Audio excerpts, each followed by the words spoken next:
নমস্কার, আপনি দেখছেন ট্রাভেলিং ডায়েরি। আজকে বম্বে হাইকোর্টের একটা ঐতিহাসিক রায় বদলে দিল ইভিএম সম্পর্কে মানুষের ধারণা। হ্যাঁ, ইভিএম সম্পর্কে মানুষের ধারণা এতদিন ছিল ইভিএম অত্যন্ত ট্যাম্পার প্রুফ একটি জিনিস, যেটা কখনোই কারচুপি করা সম্ভব নয়। এবং বিভিন্ন জননেতা বিভিন্ন সময় এর বিরুদ্ধে আওয়াজ তুললেও সবসময়ই কোর্ট বলে এসছে যে ইভিএম এ কারচুপি করা সম্ভব নয়, এবং কোর্ট কোনোদিন রায়ও দেয়নি যে ইভিএমটা খতিয়ে দেখতে হবে ভোটের গন্ডগোলের জন্য। কিন্তু বম্বে হাইকোর্টের এই ঐতিহাসিক রায় ইভিএম সম্পর্কে প্রশ্ন তুলেই দিচ্ছে। ভাবুন, আপনি সুষ্ঠু সুন্দর সাধারণ লাইনে দাঁড়িয়ে ভোট দিলেন, কিন্তু আপনার ভোট কোথায় গেল আপনি জানতেই পারলেন না। আপনি নিজেই সেটা সম্পর্কে শিওর নয়।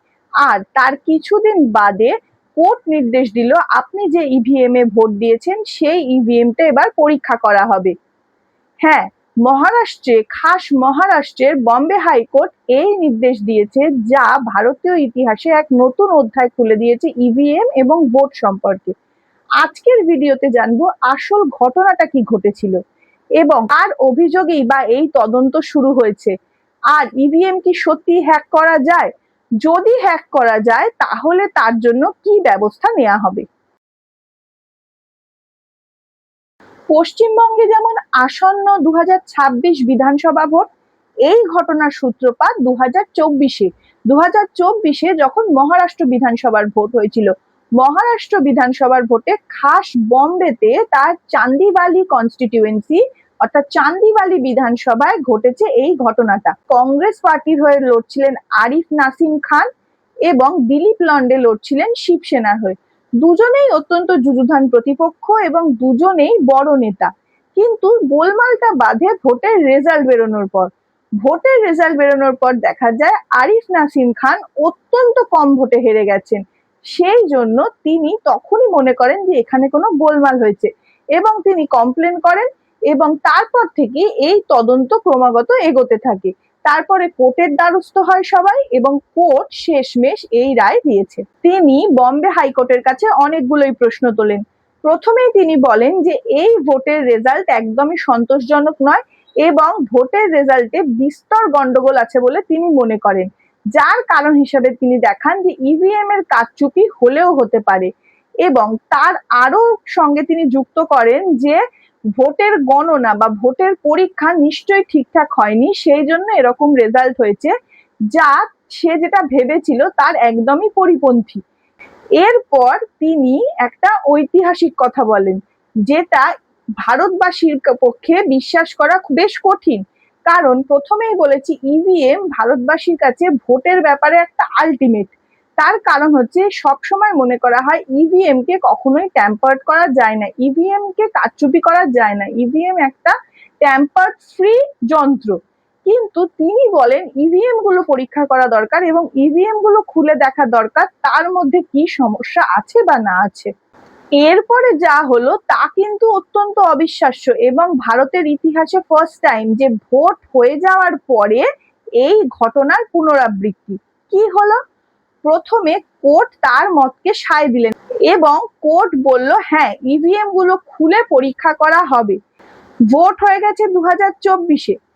ভোট হয়ে যাওয়ার পর এতদিন বাদে এই ধরনের একটা রায় কিন্তু ভারতের ইতিহাসে যেমন ফার্স্ট টাইম, তেমনি অত্যন্ত ঐতিহাসিক। কারণ এর আগে বহু নেতা বহু সময় বলেছেন যে ইভিএম ট্যাম্পার্ড হয়েছে, ইভিএম এ কারচুপি হয়েছে, ভোটে গন্ডগোল হয়েছে, কিন্তু এই রায় কোনো আদালত বা কোনো তদন্তকারী সংস্থা কেউ দেয়নি যে ইভিএম খুলে দেখা হবে। কিন্তু এবার কিন্তু সেটা হতে চলেছে। কোর্ট খুব স্পষ্টভাবে নির্দেশ দেয় এবং খুব পরিষ্কার কথা বলে যে মোট মেশিনের 5% পরীক্ষা করা হবে। মানে মোটামুটি ধরে নেওয়া যায় 20টা মেশিন পরীক্ষা করা হবে এবং তার মধ্যে কি কি থাকবে লক্ষণীয় হিসেবে কন্ট্রোল ইউনিট, ব্যালট ইউনিট আর ভিভিপ্যাট। আপনাদের বলে রাখি ভিভিপ্যাট কিন্তু সব ভোটের সময় থাকে, আমাদেরও থাকবে। ভিভিপ্যাট মানে হচ্ছে আপনি কাকে ভোট দিলেন তার সাইন সেখানে ফুটে উঠবে, মানে এটা হচ্ছে আপনার ভোটের প্রমাণপত্র। পরীক্ষাটি এখন প্রশ্ন হচ্ছে এই এত বড় পরীক্ষাটা করবে কে? এই পরীক্ষাটি করবে ভারত ইলেকট্রনিক্স লিমিটেড নামে একটি সরকারি সংস্থা।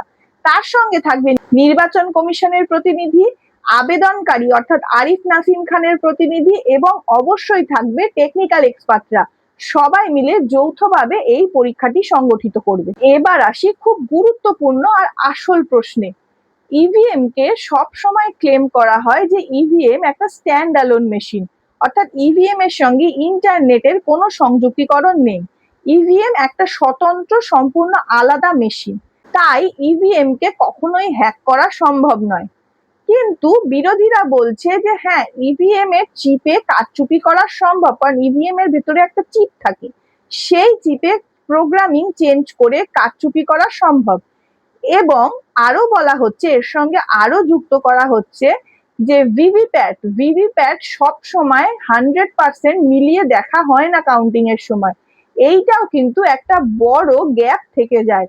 অতএব এখন প্রশ্ন হচ্ছে, সবকিছু যদি ঠিকঠাক থাকে তাহলে গন্ডগোলটা ঠিক কোথায় হচ্ছে। এবার ধরুন তর্কের খাতিরে ধরে নেওয়া যাক যে ইভিএম এ কোনো গন্ডগোল পাওয়া গেল, তাহলে কি কি হতে পারে?